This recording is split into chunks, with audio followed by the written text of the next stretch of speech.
ओम श्री वेद पुरुषाय नमः। नमस्कार। क्लास नंबर 233 श्रीमद् भगवद गीता जी शंकराचार्य जी के भाष्य के अनुसार आरंभ किया जाता है। ओम श्री सीतारामचंद्राभ्याम नमः। नमो गुरुभ्यः। अथ काल देवता श्री संवत् 2081 भाद्रपाद कृष्णपक्षः प्रतिपदा मंगलवारः धनिष्ठा नक्षत्रम दक्षिणायनं वर्षा ऋतुः। ओम तत्सत्। श्री शंकराचार्याय गुरवे नमः। वेदा विनाशिनं नित्यं य एनं अजमव्ययम् कथं स पुरुषः पार्थ कं घातयति हन्तिकम्। अच्छा जी, तो अब काफ़ी दिनों से हमारा ये भाष्य चल रहा है और इस भाष्य को आरंभ करने से पहले एक भारत में ये वाक्य है जो बहुत ज़्यादा कहा जाता है, इस पर थोड़ा विचार करते हैं, फिर आगे भाष्य चलाते हैं। वाक्य क्या है? जाहि विधि राखे राम ताहि विधि रहिए। इसका क्या अर्थ है? तो देखने से इसको जो लोग कहते हैं राम जी की इच्छा, जो राम जी की इच्छा है वही उसी प्रकार रहना चाहिए। तो राम जी की क्या इच्छा है? राम जी कैसे इच्छा करते हैं? तो कोई कह देता है गॉड्स विल, ऐसा हम कुछ बोल देते हैं। राम जी, ये सारा जगत जो है, क्या ये राम जी की इच्छा चल रही है? तो वो अपनी इच्छा क्यों ऐसा करते हैं? क्यों अपनी इच्छा बदलते नहीं हैं? तो हमें समझना है कि अगर हम इसको राम जी की इच्छा कह देते हैं तो ये गॉड्स विल, ये रिलीजन्स का आंसर है। हमको भेद का पता ही नहीं लग रहा कि जो रिलीजन है, क्रिश्चियनिटी, ईसाई और इस्लाम, वहाँ पर गॉड्स विल, इंशाअल्लाह जैसा अल्लाह इच्छा करते हैं वो चलता है वहाँ पर। क्यों? क्योंकि उनके गॉड और अल्लाह जो हैं वो एक कोई व्यक्ति हैं, जो ताकतवर आदमी हैं, आदमी से अलग कोई ताकतवर कोई चीज़ जिसकी कल्पना की गई है, और वो व्यक्ति ही सारे जगत में इच्छा करते हैं। उनकी इच्छा से सब काम चलता है। क्यों? इच्छा की ज़रूरत क्यों है? क्योंकि वहाँ पर कोई आत्मा ही नहीं है। हम यहाँ भगवत गीता में अकर्ता आत्मा को देख रहे हैं। वो अकर्ता आत्मा जो अज्ञान में अपने शरीर को धारण करता है अपने कर्मों के अनुसार, और फिर कर्मों के अनुसार उसी शरीर को छोड़ता है और फिर अगला शरीर धारण करता है। तो इसलिए देहांतर प्राप्ति को करने वाला कर्ता आत्मा, भोक्ता आत्मा, जो कर्म फलों के फल को प्राप्त कर रहा है, जो धर्म और अधर्म से बद्ध है, जो वेद का वेद के पहला हिस्सा धर्म कांड का वो विषय है और ज्ञान कांड का विषय है, ये हमने देखा है। तो इसलिए जब यहाँ कहा जाता है कि जाहि विधि राखे राम, माने राम जी हमको इस तरह रख रहे हैं। दुख में रखते हैं राम जी या सुख में रखते हैं, हमें कोई नहीं, हम उसको रहेंगे। तो राम जी हमको सुख और दुख में क्यों रखते हैं? ठीक है, अगर आप उसको इस्लाम और क्रिश्चियनिटी के अनुसार चलते हैं तो वो उनकी मर्जी है। आप कोई प्रश्न नहीं कर सकते, क्योंकि आपको अल्लाह ने बनाया है, उनकी मर्जी है। आप उनकी 100% उनकी सृष्टि हैं। आपका शरीर, आपकी आत्मा, सब उनके द्वारा बनाया गया है। आप पूरी तरह पराधीन हैं।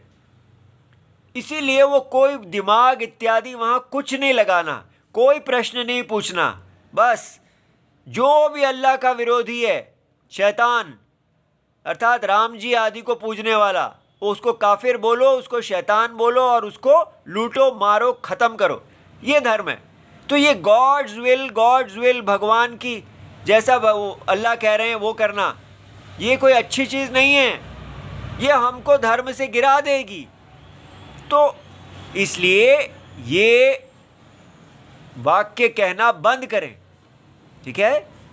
और दूसरी चीज़ कही जा रही है, जाही विधि राखे राम ताही विधि रहिए का मतलब लोग कहते हैं, उसका मतलब है ये कंज्यूमरिज्म वाले, वो कहते हैं कि ये पॉजिटिव थिंकिंग है कि कोई पावरफुल है जो इस जगत को चला रहा है और वो जैसे भी हमको परिस्थिति में डाल देता है, वो राम जी हैं हमारे, और इसलिए जो हो रहा है अच्छे के लिए हो रहा है, ठीक है। इसलिए हर स्थिति में पॉजिटिव रहो और हर स्थिति को कैश करो, हर स्थिति के अंदर लाभ देखो कि ये जो नई परिस्थिति बनी है इसको आपको भगवान ने डाला है, तो इस परिस्थिति में भी आप अपना फ़ायदा करो, उसको आप अपने लिए प्रॉफिट की स्थिति बनाओ।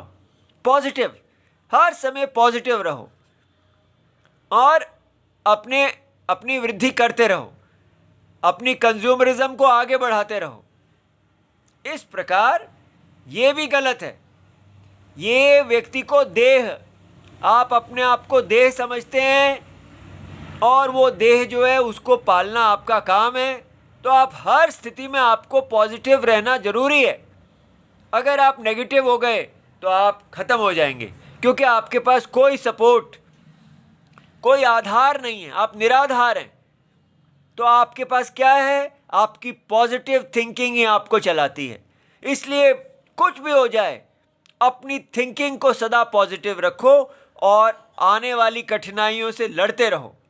सब ठीक है, कुछ खराब नहीं है। जैसे भी राम जी रखते हैं आगे बढ़ते रहो। ये आगे बढ़ना क्या भाई, कहाँ आगे बढ़ना? बाजार में आगे बढ़ते रहो बस। अगर आपके शेयर मार्केट में डाउन हो गया है तो कोई बात नहीं, जाही विधि राखे राम ताही विधि रहिए, उठ जाइए, दोबारा उठिए, ये बताया जा रहा है। अब ध्यान से देखिए कि हमारा यज्ञ, हमारा वैदिक शास्त्र क्या बताता है इसका अर्थ। जाही विधि राखे राम ताही विधि रहिए का अर्थ है कि मेरे अपने कर्म, राम जी की कोई इच्छा नहीं है। अगर राम जी की इच्छा होती तो राम जी पे वो सारे दोष लग जाते जो अल्लाह पे लगे हुए हैं। अल्लाह और गॉड पे ये दोष है कि वो कितने क्रूर हैं। उन्होंने इस सारी सृष्टि का अपनी मर्जी से बनाने की उनके पास अपॉर्चुनिटी थी, क्योंकि पीछे कोई कर्म नहीं है, लेकिन उन्होंने इतने ही दुखों वाली, और वो भी समानता कोई नहीं है, असमान, किसी को सुख किसी को दुख, किसी को बीमारियां किसी को कुछ, इतना कुछ स्वयं अपनी मर्जी से बना दिया और कोई क्वेश्चन नहीं। उसको बोलते हैं वैषम्य नैर्घृण्य दोषः। एक तो विषमता है कि एक को अच्छा दिया दूसरे को बुरा दिया, और निर्घृणता क्या है? क्रूर। कितना क्रूर होगा वो व्यक्ति जो सृष्टि बनाता है और अपने ही बच्चों को इतना दुख देता है। लेकिन ये जो गॉड और अल्लाह पे ये दोष है वो राम जी पे नहीं है। क्यों नहीं है? क्योंकि यहाँ पर जगत की आत्मा राम जी ही हैं, और राम जी ही अपनी अज्ञान दृष्टि से अनंत प्रजा रूप से दिख रहे हैं। सारी प्रजा राम जी की, राम जी ही हैं, और वही जो राम जी एक अनंत, एक शरीर भगवान का, उसी के अंदर अनंत प्रजाएं हैं, हम सब।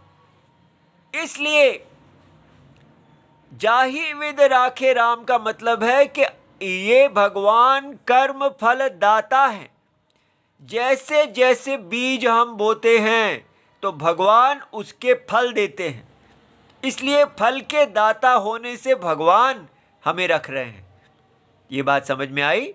वास्तव में हमारे कर्म हमको रख रहे हैं, लेकिन भगवान ये निश्चित करते हैं कि जिसके यथा कर्म तथा फलम, जिसके जैसे जैसे कर्म है वैसे वैसे उसको फल प्राप्ति हो।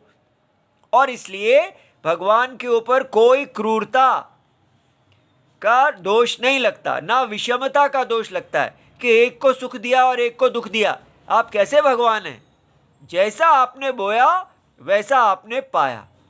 ठीक है, इसलिए जाहि विद राखी राम का अर्थ है कि मेरे जो कर्म है उसके अनुसार मेरा फल है। और फल का मतलब क्या है? कि उसके अनुसार मैं भगवान के इस महावपु में मेरा स्थान है। तो यदि मेरे कर्मों के अनुसार मैं ब्राह्मण बन के पैदा हुआ हूं तो तपस्या मेरा धर्म है, वेद रक्षा मेरा धर्म है, यज्ञ याजनम मेरा धर्म है।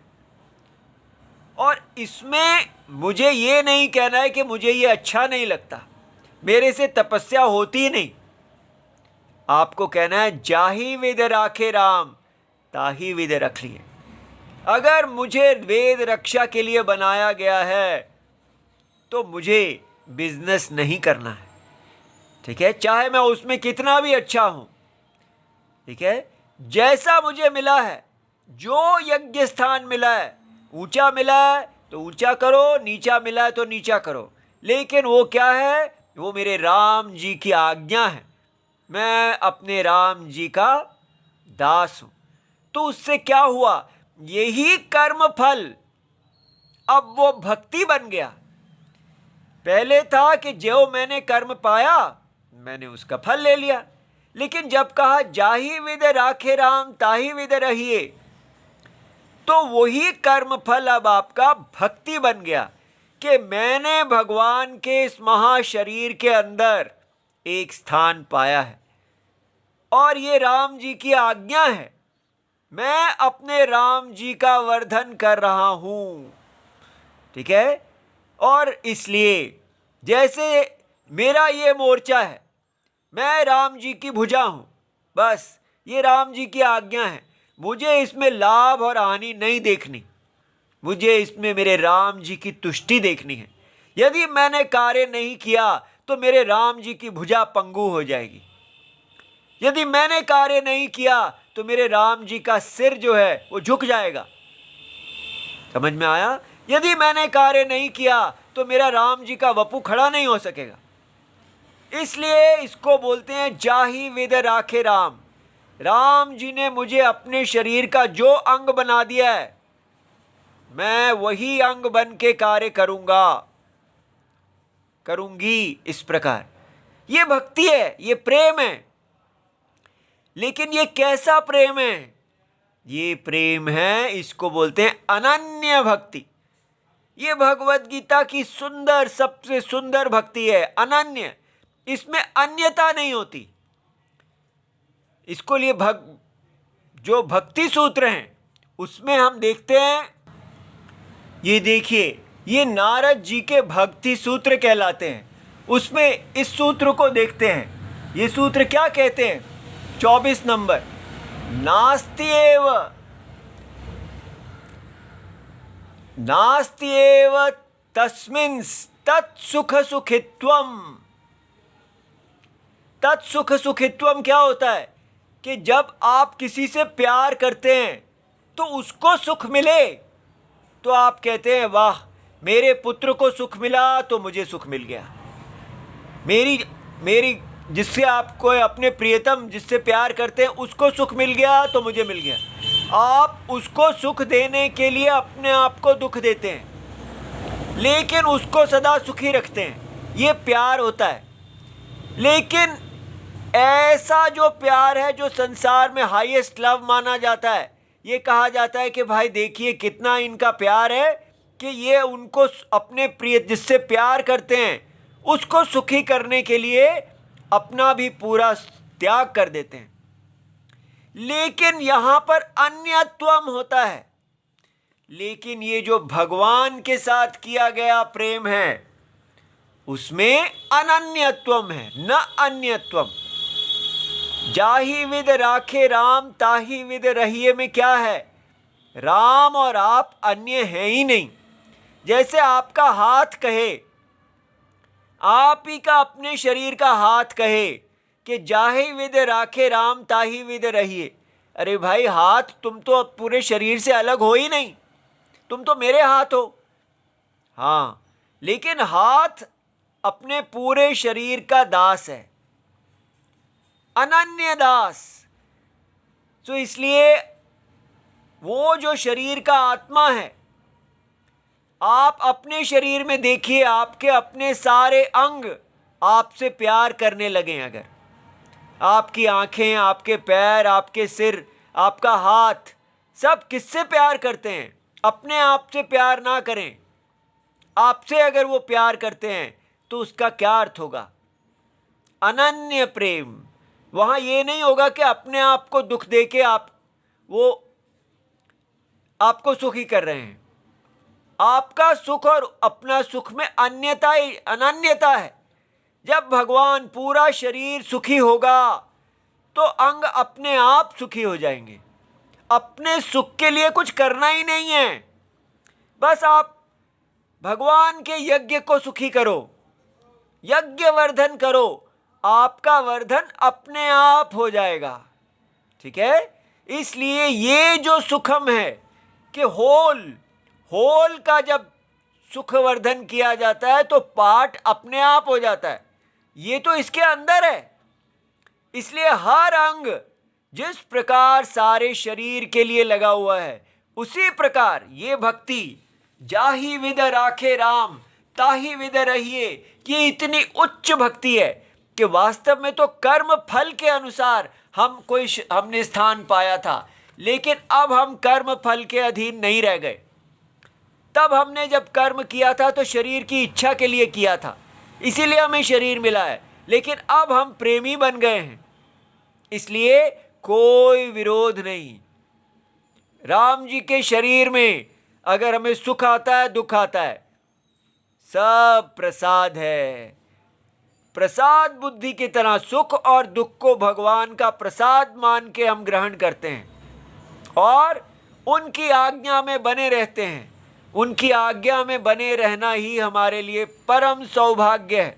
हमें कुछ नहीं चाहिए इस संसार में, हम अपने राम जी को प्रसन्न देखना चाहते हैं, बस। ये प्रीति अनन्य प्रीति है, इसमें अन्यत्वम नहीं है। राम ही राम जी से प्यार कर रहे हैं, राम जी से अन्य राम जी से प्यार नहीं कर रहा, क्योंकि ये हाथ भी राम जी है और ये पूरा भी राम जी है। इसको समझिए, प्यार करने वाला भी राम और जिससे प्यार किया जा रहा है वो भी राम। इसको बोलते हैं अनन्य प्रीति। जो इसमें चला जाता है वो पागल हो जाता है। ठीक है? ऐसा झूमता हुआ जैसे कोई नशेड़ी होता है, उसको इतना सुख मिलता है इस प्रीति में ही कि वो मोक्ष आदि को भूल ही जाता है।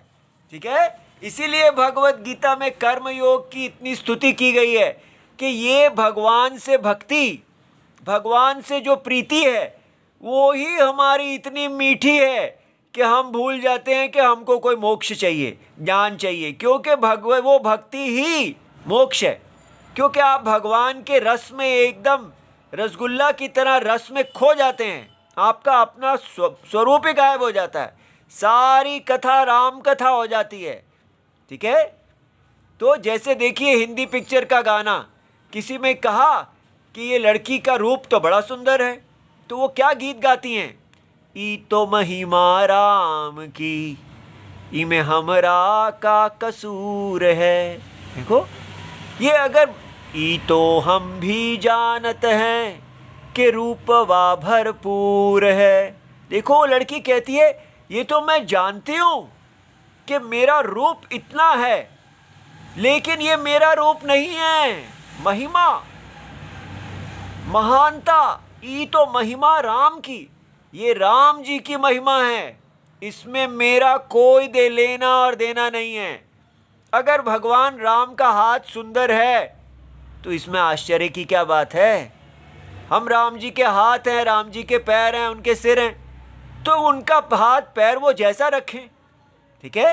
हमारा इसमें कुछ लेना देना नहीं है, ये सब राम जी की महिमा है। इस प्रकार जाहि विधि राखे राम ताही विधि रहिए केवल राम जी की महिमा गान ही है। पूरा जीवन हमारा महिमा गान हो जाता है, हम राम जी की वाह वाह, उनकी जय जय करते हैं। लेकिन अन्यत्वम नहीं रहता, अनन्यत्वम, ये बहुत अद्भुत प्रीति है। ये बात समझ में आई? इसलिए इसको इस्लाम की तरह इसका अर्थ नहीं देना और ना ही इसको पॉजिटिव थिंकर्स की तरह इसका अर्थ देना। इसका अर्थ देना है अनन्य प्रीति, सबसे ऊंची भक्ति। ठीक है? अच्छा जी, अब हम आ गए अपने भाष्य के ऊपर। तो यहाँ क्या चल रहा था? यहाँ ये टॉपिक चल रहा है कि जो पूर्व पक्षी हैं वो कह रहे हैं कि सर्व कर्म संन्यास को हमें नहीं स्वीकार करना है। शास्त्र में सर्व कर्म संन्यास नहीं होना चाहिए। जो वेद में सबको अपना अपना कर्म दिया गया है, वो अपना अपना कर्म करो और उससे मोक्ष पालो। वो कितना अच्छा है। आप ये क्यों कह रहे हैं कि सारे कर्मों को छोड़ दो? तो बात समझनी है कि जैसे एक व्यक्ति नौका पे बैठता है तो उसको एक समय पे नौका छोड़नी पड़ती है, क्योंकि उसका जहां पर वो जा रहा था नौका में बैठ के, वो दूसरा तट आ गया तो नौका से तो उतरेगा ना। इसी प्रकार ये कर्मों का धारणम जो है, ये अपने आप को शुद्ध करने के लिए भगवान की ये जो भक्ति है, ऐसा नहीं समझना कि भक्ति मार्ग अलग है और ये कर्म मार्ग अलग है, ज्ञान मार्ग अलग है, ऐसा कुछ नहीं है। उन्हीं कर्मों को जब हम भक्ति से करते हैं तो वो भक्ति मार्ग हो जाता है और वो भक्ति ज्ञान में बदल जाती है। वो भक्ति ही ज्ञान देती है, इसलिए भक्त को ही ज्ञान मिलता है, याद रहे। ठीक है? जो भगवान का अभक्त है उसको कभी ज्ञान नहीं मिलेगा। इसलिए इसको फिजिक्स की तरह मत पढ़ना। फिजिक्स में कोई इलेक्ट्रॉन और प्रोटॉन के साथ भक्ति नहीं होती, लेकिन यहां हम कण कण में राम जी को देखते हैं। ठीक है? अच्छा, तो ये जो यहां कहा जा रहा है कि कर्म फल, पूरा कर्म संन्यास ना रखा जाए, ठीक है, तो वो भगवान उसका निराकरण कर रहे हैं और एकदम पक्का कर रहे हैं। ठीक है? अब पूर्व पक्षी कहते हैं अच्छा चलो हम अगर ऐसा कहें कि ये जो यहां पर सर्व कर्म संन्यासः अयम भगवतः उक्तः मरिष्यतो ना जीवतः इति चेत, अगर हम माने कि ये जो आपने सर्व कर्म संन्यास कहा है ये तो उसके लिए है जो मर रहे, बिल्कुल मरनासन है, जो मर रहा है, तो जो मर रहा है वो तो कर्म कर ही नहीं सकता।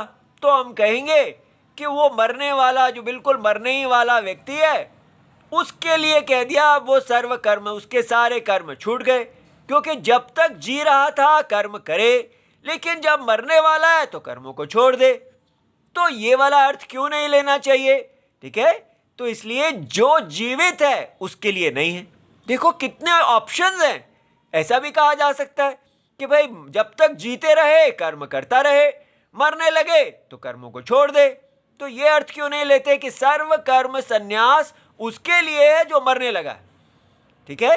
तो अब हम देखते हैं भगवान कहते हैं नहीं, ये अर्थ नहीं लिया जा सकता। क्यों नहीं लिया जा सकता? क्योंकि उस श्लोक में लिखा है नवद्वारे पुरे देही आस्ते इति विशेषण अनुपपत्ते है। ठीक है? कहाँ लिखा है? ये देखिए, तो ये है 5वें अध्याय का 13वां श्लोक जो कल हमने देखा था कि सर्व कर्माणि मनसा संन्यस्य, सभी कर्मों को शुद्ध मन के द्वारा विचार करके त्याग के आस्ते वो रहता है सुखम वशी। कहाँ रहता है? नवद्वारे पुरे देही। वो देही, वो कौन है? वो देही है, देह जिसकी है वो देही कहाँ रहता है? 9 द्वार वाले पुर में।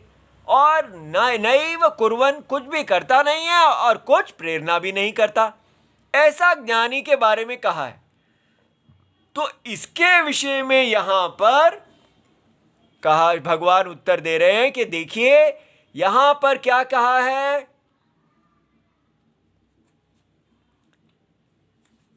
कि सर्व कर्म संन्यासः। ये देखो भगवान क्या कह रहे हैं, नवद्वारे पुरे देही आस्ते इति विशेषण अनुपपत्ते है। क्योंकि अगर आप कहेंगे कि वो मर जाता है जब, तब हमको कहना चाहिए कर्म सर्व कर्म संन्यास, लेकिन तो भगवान कहते हैं नहीं, हम ऐसा नहीं ले सकते, क्योंकि यहां का है नव द्वार वाला पुर माने शरीर, शरीर में देही होता है, रहता है, इति विशेषण, ये विशेषण दी गई है। इसका मतलब शरीर को त्यागता नहीं है, मरता नहीं है, ज्ञानी शरीर में ही रहता हुआ कुछ नहीं करता, ना करवाता है, ना कुर्वन् ना कारयन्। तो इसलिए सर्व कर्म संन्यास मरने के समय पे नहीं है, सर्व कर्म संन्यास ज्ञान की स्थिति में है। ठीक है, अच्छा आगे देखिए। अब आगे शंकराचार्य जी कहते हैं, न ही सर्व कर्म संन्यासेन मृतस्य तद्देहे आसनम संभवति अकुर्वतः अकारयतः च। वो कहते हैं दो कारण हुए इससे कि क्यों हमको मरे हुए व्यक्ति को सर्व कर्म संन्यास नहीं लेना चाहिए, क्योंकि न ही सर्व कर्म संन्यासेन, सर्व कर्म के संन्यास के द्वारा मृतस्य जो मर गया है उसका उसी देह में तद देह आसनम संभवति।